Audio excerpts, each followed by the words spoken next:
Qulpinoyni qarang, Qulpinoyda bu qulpinoylar xudo xolasa dunyo bozorini egalladi. Qo'shni respublika Qirg'izistonda turibmiz. Mana shunaqa adirli joylarda qulpinoylar yetishtirilyapti. Buni yetishtirgan odamlar qo'li dard ko'rmasin deb qo'ylar. Buni qarang. Hosilga baraka Qirg'iziston O'rta Osiyoda emas, butun dunyoda qulpinoy yetishtirish bo'yicha, eksporti bo'yicha ham birinchi o'rinda turibdi. Bittadan like bosib qo'yinglar. Mana, buni qarang aka qulpinoyni. Holatdan qaranglar. Bittadan like arzisa kerak menimcha o'zimizni qo'shni respublika Qirg'izistonning qulpinoyi. Bismillahirrohmanirrohim. Ta'miga gap yo'q. Qulpinoy juda ham zo'r. Buni qarang, kattaligini, kalibrni qarang.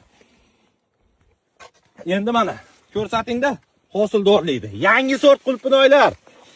Qulpinoy eksporti bo'yicha nimaga birinchi o'ringa chiqdi Qirg'iziston? Yangi sortlarni ekkan do'stlar. Yangi sortga o'tish kerak. Qulpinoyni qarang, Qulpinoyda bu qulpinoylar xudo xolasa dunyo bozorini egalladi. Qo'shni respublika Qirg'izistonda turibmiz. Mana shunaqa adirli joylarda qulpinoylar yetishtirilyapti. Buni yetishtirgan odamlar qo'li dard ko'rmasin deb qo'ylar. Buni qarang. Hosilga baraka Qirg'iziston O'rta Osiyoda emas, butun dunyoda qulpinoy yetishtirish bo'yicha, eksporti bo'yicha ham birinchi o'rinda turibdi. Bittadan like bosib qo'yinglar. Mana, buni qarang aka qulpinoyni. Holatdan qaranglar.